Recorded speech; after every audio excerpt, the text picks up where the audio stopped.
Hello and welcome to another Tuesday Talk with Ruby Reese. My name is Killian. I'm co-founder at Ruby Reese and at dognutrition.ie, and I'll also be your host.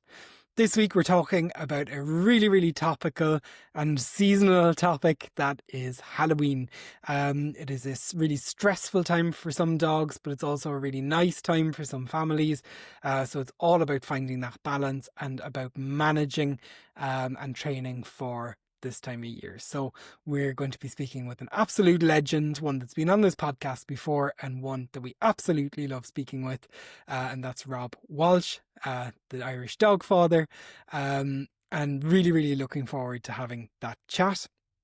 Um, it's also been an amazing week. I was just looking I don't very often look at the statistics behind this podcast.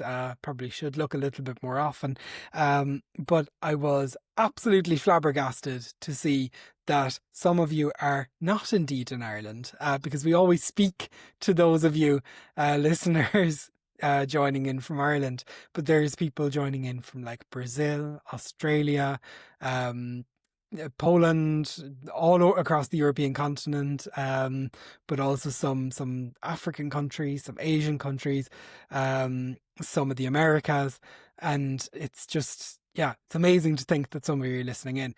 And I think it's really relevant that we bring it up for this particular conversation, because the chat that you're going to hear very shortly between myself and Rob Walsh brings up a couple of cities and towns in Ireland that if you're not from Ireland, you may not know. So get your geography going, but you're more than welcome to listen in, of course, to our chats at the Tuesday Talks with Ruby Reese.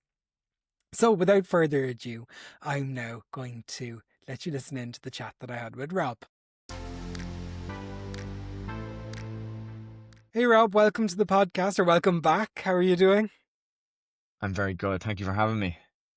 Would you do us the pleasure of introducing yourself for anyone that might not know you yet?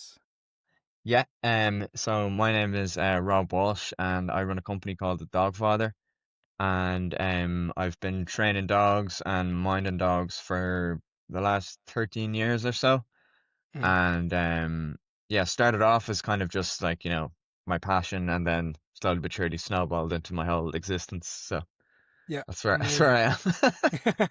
That's good. Um, Yeah. and we picked a really cool and very topical subject for this week's chat. So, Halloween, it's a really stressful time for some dogs. Why is it such a stressful time for dogs? Yeah, it's the sounds and the booms, and for puppies it can be quite traumatic, and then also for dogs that have had a bad Halloween it can be the worst night of the year for some pet owners. Yeah, So yeah, I thought it'd be a good topic that we could chat about, because it's coming up, and I always like people to kind of be a little bit prepped for it. So yeah. for people that might be getting stressed if it's their first Halloween, this would be a really good podcast. Yeah, definitely. And I think you can't get like too much good information on this subject getting out there anyway. So so No, happy no. to be covering it. Yeah. Um, Yeah. okay, so it's a really stressful time. So actually you mentioned young dogs there, and that's really interesting. So if we've got people with puppies, maybe this is a good place to start this conversation. Yeah, definitely. So in theory, how I would address fireworks is it's sound exposure training. Mhm. So if anyone has had a gun dog in the family, or even seen how they train gun dogs on TV, or there's someone in the family who has had a shooting Labrador or something like that, um, it's sound exposure training. So what does that mean? I'll kind of get a bit more into it in a second, but Mhm. in theory, what it is you provide a very small amount of the stimulus that would scare them in a positive environment. So for a puppy, you're always going to have the first instance with really tasty food. So you're going to put out some meaty treats, and then on your phone, not on a big powerful speaker that's going to really scare them and give them a real boom. I'm talking like 1% volume on your phone playing a firework display. Mhm. And you're going to kind of, praise them all throughout the process, and really monitor, do they even notice the sounds? If they don't notice the sounds, that's exactly where you want to be. That's the Goldilocks zone. You don't really Mhm. want them to recognize. And it's quite funny if you want to go onto YouTube, or any of the listeners want to go onto YouTube, if you look at like a gun dog being trained, they will literally give them a feed and take a pistol out and fire a shot off into the air. Okay. And I find it so funny that like a real gun dog won't even blink. It'll just eat a stinner like. Yeah. And now obviously certain breeds that's kind of in their DNA and has been for generations and generations. But it is just training. And now obviously that's an extreme example. I'm not saying anyone should fire a gun Yeah. Yeah. around Yeah. their puppy, but But we're it's all about how to cope. desensitizing, aren't we? We're Exactly. And easing them in, and dipping your toe into the yeah. deep end. Like don't jump straight in and go for something And no crazy. and Kind of no thing. no dog is born with this ability. This is learned behavior. Yeah. And a well-trained gun dog, isn't born ready to be near the sound of gunshots. Yeah. It's confidence, and it's built carefully and gradually, and through exposure and then positive association. Mhm. So you can swap the gun for a firework, Yeah. and it's the exact same rule. So you'll start really, really quiet, really, really slowly, and lots of positive praise and pets all throughout the process. And if really to have an effect on Halloween night, like you'd want to be starting this today nearly if you have a young Yeah. dog. Yeah. Um, but it's not just for young dogs. Like, like if you had a bad experience last year, there's no reason why you can't do it. Like I know people do this if they're going overseas with their dog, they'll do it with airplane sounds. So you'll give your dog his dinner. You might even make it a bit extra nice, put a bit of chicken or something smelly in it, and you'll play really, really low volume sounds of an aircraft taking off. And and like I have to do this sometimes for dogs that have, difficulty with the cars. Like some dogs just they get scared when the engine comes on. So it's just doing it in a nice, slow, gradual pace. And you want to start with like really good quality sound effects of it as well, so that they really experience the stimulus that you're trying to kind of fix. And then just play it in the background when and it doesn't have to be food, it can be playing, it can be chewing. Like the goal is so that your dog hears the sound and experiences nothing negative. And what you're essentially doing is teaching the dog's nervous system to handle this stimulus and to not have like a negative response to it. Yeah. So And it's like building emotional muscle memory, and patience is like in every if anyone's listened to our last podcast, mhm, it's all about patience as well. Like, and can't rush definitely. anything, especially not this. If you rush through this, you'll probably get into dangerous territory. So really, take a lot of time, and when it's done right, they learn that this noise doesn't mean danger. There's no negative, implications. And yeah, like, I could go on and on about what it means for the dog's, mind and the psychology of it. But the slower you go and the more gradually you increase the stimulus, which is the volume of the bangs, that's that's how you progress through it. So, really Yeah. take your time, and you know, it's all about building their kind of confidence around it. Like now, obviously on Halloween night, it's a bit different because if a huge rocket goes off above the house, there is a boom factor to it, a vibration. Yeah. So, like, they might still get a bit spooked by the vibration, but they'll be nowhere near as terrified or traumatized as they would. So that's kind of like for puppies or for people that want to try and address the problem head on. And And before we move on to the next point, I really wanted to say as well, like I love the fact yeah, that you brought up airplanes and other yeah, aspects that you can look at for doing this as well. So like if yeah, yeah, someone yeah. is And this isn't just like just for this particular like you know topic. Like you can apply this to a lot of different areas of life, I guess. And like every dog is an individual, and some dogs for whatever reason they might get a fright from a bus or a bin truck or whatever. I know buses is a really big one in Dublin. because there's a lot of buses, particularly around the morning when a lot of people are out, and you know that hiss that a bus gives off on their Yeah. brake lines, that has caused, significant trauma for some dog owners. Yeah. So Yeah. it's not just on really loud things. Sometimes quiet things can just give a dog a fright. And Exactly. yeah, it's a really powerful tool when done right. I mean, this is the problem: is you really have to be clued into your dog, and if you see any signs of stress or fear, then you've probably raised the bar too quickly, and this is a very, very gradual build up to, you know a booming fireworks like. Mhm. So yeah, I would just say when people are doing it, do err on the side of caution, and less is more. You really don't want to start blasting the dogs out of it, because it'll only do the opposite of what we're trying to achieve here, which is make them, you know, confident in this scary, stimulus. That's it. No skipping steps. Build them No, up and no, set not them at up for all. success. And also, like, this isn't magic. It's controlled exposure that builds trust in you and the environment. So it's like, if you do rush it, you won't get that. Like, so Yeah. you've got to take your time with it. Yeah. So that's kind of stage one. That would be, like, in my opinion, for youngish dogs, or for people that just want to build confidence around it. But if your dog already has had too many negative experiences, that training will still help. But this comes into section two, which is where I think most people are, which is management and distraction. Mhm. So if you've any questions from the first bit, fire away before I go rabbiting off about No, this I'm stage. so 'cause that was going to be one of my big things anyway. Is do we try to train for this or do we try to manage it? And it's sounding like it Yeah, really yeah. So depends on your dog. I think section two, I think, is where most dog owners are. Mhm. And so on Halloween night, so you want to tee your dog up for like the sound exposure training. That's your safety net, if you want to think about Mhm. it that way.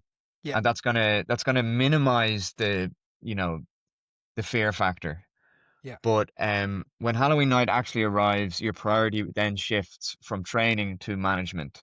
So you Mhm. want to set things up so that the dog is, like, physically tired. That means they've had their big run in the morning before any madness starts.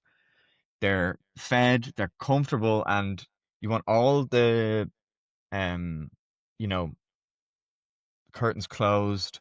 And I always recommend people, like, even if you don't want to, just put on, if you're watching TV, just crank it up to a volume that you really would never listen it to. And you're just trying to kind of, like, not drown it Drown out, out. but Yeah. kind of mask the sound. If it's a quiet house, the dog will obviously be more aware of the sounds. Where, like, if you've given them a chance to burn off their energy, mentally sniff about and get that kind of, mental stimulation out of them, they're tired, they'll decompress in their own environment, and a tired dog will cope much better in this Mhm. situation than a dog that is full of beans. So some people will, they'll think, oh, I can't take the dog out on Halloween even during the day. But that will actually lead you to have a more stressed out dog at night when, they do start. So Yeah. you want to feed them their dinner, and make it a big dinner as well, or maybe something a bit different, so that they're just a bit more satiated. Yeah. Um, well before the fireworks start. Obviously, this goes without saying, but keep them inside. Particularly when it gets dark. Um, and try and create, like, a kind of controlled, relaxing environment for them. So Mhm. like, loud TV, familiar sounds and scents can go a long way. Um, just just kind of, like, make it Some as of the cozy as you can. routine, yeah, and the routine is good as well. Like Exactly. Just like you just say, but get. just Sorry, I was going to say getting out for your routine walk is brilliant. But like you should be doing that in the days beforehand as well, right? It's not like Yeah. you wake up on Halloween morning and say, okay, we're going to start walking the dog because there's probably going to No, be no, no, pumpkins no, out. There's not going at to be all. decorations out. Like if you're doing it Yeah. the And days and weeks also in the run also up. decorations can be a Yeah, massive like point of kind of concern because like when some people have like those skeletons in the driveway that Yeah. when you walk past they move and giggle and stuff like that. Like that's absolutely terrifying for a dog. Yeah. For So humans as well. yeah, I mean, I'm sure some people really hate it as much as their dogs do. But Yeah. like, there's other things you can do. So like maybe half an hour or an hour before you know it's going to start. So maybe like 7 o'clock, 8 o'clock. You can Mhm. give them something to focus on. So bring in the mental enrichment side of it again. A stuffed Kong, a licky mat, a nice chew. Licking and chewing actually helps calm a dog's nervous system. Yeah. So if you could give them something to kind of nibble on at maybe half 6, 7, just before, that will kind of help them deal with the stress of the next 2 to 3 hours. Mhm. Um, so also, you know, you got to keep this is, the thing I always say when new dog owners are out in a training walk, that the lead is an umbilical cord. Whatever you feel, your dog will feel. But this is the Mhm. same at home. The worst thing you can do if a big banger goes off and you go, oh, geez, that was a big one. Like your Mhm. dog's gonna go, oh God, it was big, wasn't it? Like, do you know what I mean? Like Yeah. you will feed each other.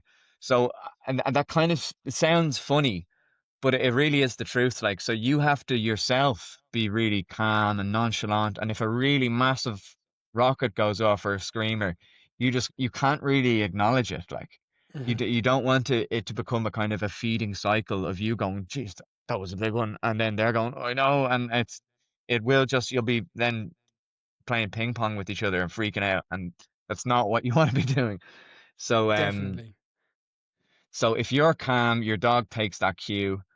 Avoid over reassuring and fussing because that can accidentally kind of tell your dog that there's something weird going on here. Do I need to be concerned, worried? And you don't want their kind of, hyper aware. So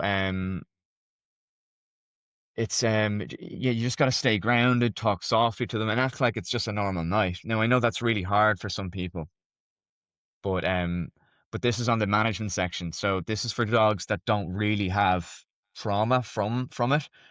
Yeah. Um, and if you've got multiple dogs, it can become a little bit trickier. So if you have multiple dogs, make sure everybody has their own kind of space, and to be conscious that if one dog is worse, that they will kind of feed off each other's anxiety. So if you've got a really freaked out dog and a dog that doesn't really care, you might want to think about splitting them up and you know if there's two people in the home, then take turns spending Yeah. time, because the problem is if you have one dog who really cares and one dog who doesn't, it might not take too long for the dog that doesn't care to start to care, and then you've got Yes. two dogs that are shaking and freaking out. So um just make sure that they have a cozy little den and you're doing everything to kind of keep things as calm and chill as possible. So, you know, jazz, classical music, or just watch a movie, not like a war movie or something that Yeah. has booms and bangs in it. I know it's Halloween, so people might want to whack on a horror movie, but um, like background music at a high volume will definitely kind of ease things. And like your goal isn't to distract them from reality. It's to make them remember that this is their environment and it's safe, It's a even safe during an space. unpredictable event like, you know, Halloween night. Yeah. So that would be the kind of how I would manage it if you have a standard dog that isn't, really, really traumatized. And actually, I was just Um, thinking, putting on a horror film that you're genuinely going to be scared during, or like a jump yeah, yeah. scare Oh, kind of that's the thing. worst thing you can Like do. that's Like, going to be the worst yeah, because number one, the dog's going to read your body language, but number two, they can yeah, smell yeah, yeah, all yeah, of yeah, our for sure. hormones and pheromones pumping around our Yeah, body. If they can hear our yeah. So hearts then beating like you and double the dog would speed, be under the yeah, covers shaking. Scooby Doo episode, yeah. Yeah, exactly, um, exactly. okay, So so that kind of jump straight wraps for up the the management. romance Yeah, films yeah. Stick only. stick to a rom-com or something a bit more lighthearted, maybe up until later on, because Yeah. I mean in Dublin where I am, most of them are kind of finished by about like 11, half 11. So Mhm. if you do want to watch a horror movie, whack it on maybe close to midnight when most of the kind of madness has stopped. Yeah. Um, so section 3, or do you have any questions before I do section 3? No, I'm intrigued. No? I'm really intrigued by Okay, what's cool. All happening right, here. cool. Yeah. We interrupt this podcast episode to bring you a message from our sponsors, ourselves, Ruby Reese. If you are looking for great natural supplements for your dog, search no further. At Ruby Reese, we stock both our own brand of top-notch supplements as well as a range of high-quality brands we really believe in. Head on over to ruby-reese.com and stock up today, and you may as well get the dogs some delicious treats while you're at it. Okay, so section 3 is for the people who are probably going to be the biggest listeners to this podcast. Mhm. And section 3 is when it's beyond training. So there are dogs who simply can't cope, um, for various reasons. And we could go on all day about you know the ins and the outs of why that's the case. But the reality is there is lots of dogs and dog owners who this is the worst night of the year. Mhm. And no matter what you do with the dogs, you know, they're going to tremble, they're going to pant, they're going to drill, they're going to try to escape through windows, door. There's so many dogs that disappear on Halloween because, you know, there was a gap in the fence and the dog was so scared that it entered flight mode. And when a dog enters flight mode or when the stress gets too high, there's not a lot that, you can do to Yeah. kind of calm that down. So this is not a training issue. This is like, DEFCON 10 levels of panic. It's no Yeah. longer a behavioral issue. This is a welfare issue. And Yeah. that's when you need to look at options beyond beyond training. So now this is what my dad has to do. So my dad lives in Dundalk, just beside the border, and obviously fireworks are legal up north. Mhm. So Dundalk is very, very, very loud, and there's like just a constant explosions going off in the sky. So my dad has a little Shih Tzu, Poppy, who is a little princess of a thing, and but she gets so traumatized that my dad actually just leaves the city altogether, and he will go and stay in his friend's house down the country where there's no sound. Mhm. And that might sound extreme, but the people who really love their dog and see the level of stress and trauma that they're going through, that it's sometimes easier to just take a little road trip and take your dog out of that stimulus. Now, obviously, not everybody can do that. So, if you can't remove them from the situation, then there is other options, and yeah, it's like it's up to you as the owner to decide, like, what's the best protocol. So, Yeah. And if and leaving I think isn't an option, no, it's gone. I was going to say, I think everyone's going to do, the very best that they can within their means. Like like you Yeah, say, some exactly, people feel exactly. the need to up sticks and leave for a night or two, whereas other people might say, maybe that's a bit excessive for our case, but there might be some It is, other but I will interesting. say from experience that, like, Dundalk is insane. Yeah. I think anywhere, like, yeah, I'm sure Belfast is the same, but anywhere near the northern counties borders, people are just going to go and get, massive amounts of fireworks just over the border. And Totally. like, you know it's just the way it is. And so I think you and Cork, you're probably one of the quietest I cities was in I was in the gonna country, say like. we have it easy down here, I must say. Like, Halloween Yeah, night, things do kick off for a couple of hours. There might yeah, be and a I couple of think in test Dublin bangs as a day or well. two in advance, but I think in we're Dublin as well, we're lucky that it tends to be kind of like the kids in parks and stuff like that. Mhm. And most of that kind of settles down by about half 10, 11 o'clock. Um, but anyway, so I'll get back to it. So if leaving isn't possible and the Yeah, fear is very, very severe, it's definitely a conversation for your vet or for the likes of our behaviorist friend Susie, who can actually maybe prescribe some sort of a calming drug to just help them get through it. yeah, Because I, like, me personally, I'm not a fan of medicating a dog, but there are genuine cases where mild or short-term meds can just prevent trauma. yeah. So you have to look at your dog from, previous Halloweens, and if you think that your dog is one of those type of dogs, then it is probably within the dog's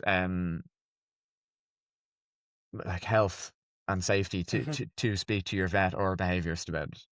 Yeah, Um, I'm not talking about, prescribing them opioids and knocking them out for the night, sure. but it's just about protecting them from that intense distress that in some dogs that fear will get worse and worse and worse and worse every year if it's left go unchecked. So that that's kind of like the extreme side of it. And people will Hmm. know if their dog is like Lottie is one of my clients and one of my oldest dogs, and she is of that category. She is the sweetest girl in the world, but just very very very sensitive to sound and really just is not herself. And her owner just has to do it because otherwise, she's in a really really bad way, and she's the most lovely dog ever. It's very not like her to be scared and stressed. So and I know a lot of dog owners will be the same, that they really, you know, they really don't like this holiday. Hmm. So sometimes a light sedation or some form of drug is just a really easy way to manage it. And as I said, I'm not one for medicating dogs or recommending it, but on this one particular night, it's sometimes it's just, it's up to you as the owner to make the call. And every That's it. vet we'll happily have a chat about it and let you know the options and give their own opinion whether they think it's necessary or not. So it's not That's just a it. case of you rocking in and getting a trank. Like that's not how it works. Like, Hmm. um, but And if it's if your one other dog tool in the isn't toolkit, really, isn't it? exactly, but there's also, if your dog is just a little bit stressed and you're kind of past the management side of things, then you can also try some natural calming Yeah. aids. So like a pheromone diffuser, or a herbal supplement. Sometimes the one of those or what are they, thunder shirts? They're like the body kind of Oh hugging yeah. Hmm. blankets. I think that they work quite well with sighthounds. Okay. Um, I think they're actually called thunder shirts based on the thunder boom, like. Okay. But um, but yeah, so you want to combine those kind of aids combined with what I was speaking about with the management. So, cozy den, they've had their walk, um, like something kind of not I'm not saying hide the dog, but put them in the center of the house or maybe behind the couch, or create an Yeah. area for them that's a little bit insulated from the boom. Don't put anything near windows, which is going to amplify it all. Um, So you make it dark, make it comfortable, and let them go there on their own kind of terms and leave them be. Don't mollycoddle them, because I said in the previous section that will maybe kind of make them hyper aware that there's something wrong here and I'm, in danger or not safe. Um, so my main kind of takeaway would be, at the end of the day, you have to look at it from the dog's perspective. Hmm. The fireworks don't make any sense to dogs. They just hear a loud bang, a flash, and a massive vibration. And I think the vibration is the thing that people don't understand. Like, dogs are so much more sensitive to vibration Yeah. that like they literally pick them up in their pads and not just their ears. So it's complete sensory overload for them. Um, our job isn't to force them through it at all. Our job is to give them kind of tools to help them through the night as calmly as we kind of can be. Hmm. So yeah, that about wraps up, That does wrap I it up. think. And I'd one stupid question, because there's still going to be a Oh, couple of please, people please have sitting more here. than one. I need more than one. Yeah. So like, if someone's still sitting there and saying my dog's probably grand, they're not really, they don't seem to be very scared of extremely loud noises. I Yeah, really want to get them dressed up and bring them out trick or treating with me. How should they yeah. approach that one?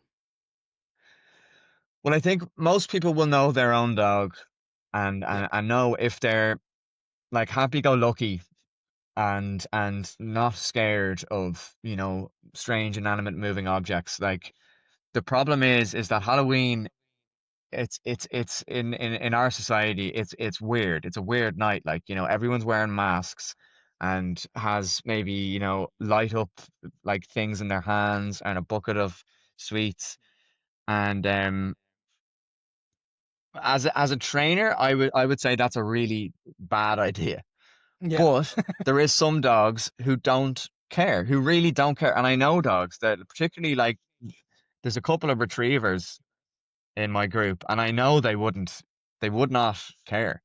They would be yeah, so happy to be out with the kids and getting pet, regardless whether it's a man in a devil costume petting them or, a little girl on a witch's broom. Like there's certain dogs that it would not phase them at all. But if you think your dog might have any level of fear around it, and bear in mind there'll be, you know, pumpkins, there could be fires on the go, there could be inanimate objects that when you walk past start screaming and howling and laughing and bouncing around. Like you don't want to create a problem where there wasn't one. yeah, And I would say that before, like if you've got young kids, I would say before maybe like 6 p.m., yeah, that might be a runner. But I yeah, wouldn't I wouldn't advocate for bringing your dog out trick or treating. Like now, yeah, as I said, some dogs would love it, and you'll know yourself if your dog is in that category. But I just think the risk is quite high that you know you could create a problem where there wasn't one. So, me personally, I like to get up to Wicklow nice and early and mhm, and run them around and have them home by kind of 4 p.m. And then that's when we start the kind of the decompression kind of things, because like we have four and three of ours like really don't bat an eyelid, but mhm, our rescue Roddy, like Jessie, is she was quite traumatized when we got her. And we've done a lot of work with her to even just like to be okay hoovering and stuff like that. yeah, So I mean, Halloween is really really bad for her. So it's like she'll be very much wrapped up on yeah, the couch with us under yeah, blankets, like as definitely. as cozy as can be. And like you say, even for dogs that tend to get on well in social settings, like it can Yeah, be a really tough time. I mean, now as you were speaking, I was only thinking about our Ruby. She's a little Frenchie that loves people, loves other dogs, loves getting out and about, being yeah, in the center of everything. I think, like, honestly, she doesn't like Halloween. Our street looks so different. It's weird. She yeah, doesn't like weird stuff. She doesn't like face paint, yeah. actually. So No, it's no, always but which is interesting. normal because it messes up your whole how Yeah, dogs like see threats, and yeah, also outfits. Some of the outfits like would change the shape of your body. So if you're wearing yeah. something that has shoulder pads, you're now much more intimidating to a dog. True. So I look, I would say it's probably not worth the risk of creating a scared dog. If you have a happy dog, keep him happy. Just Yeah, I would say unless you're doing trick or treating with young kids very early in the day, I think it's probably just too risky, and I wouldn't bother. Like it's just not worth it. yeah, definitely. I suppose you could make some like Yeah. trick or treaty stuff at home, like find the treat for the dog or whatever. Or, Yeah, the yeah, dog picks a snuffle mat, hand or whatever. snuffle mat in Get the them using garden, their or brain. or Yeah. or chuck out loads of kibble out in the grass and let them get their mind puzzle going. But Mhm. also, there's also the thing that I'm just after thinking about is like, there's chocolate and sweets everywhere. They could True. accidentally stick their head in a kid's bucket, like who's saying hello to them, and suddenly you're rushing to the emergency vet with a chocolate apple in the dog's throat or something like that. It's So, really not worth it, is it? It's so I not would say worth all there's the multiple dangers. reasons. Yeah, there's multiple reasons why it's not a good shout. Yeah, yeah, definitely for the one night a year. Oh, it's been Yeah, amazing yeah, kind of digging into this topic. I'm sure loads of people will be reaching out over the next while for a bit of support with yeah, this. And I suppose anything that definitely. they've And also, like, people shouldn't feel ashamed. Like, there's yeah, nothing they did wrong. yeah, It's as I said, they can't understand what's happening. So like do get onto your vet or a behaviorist.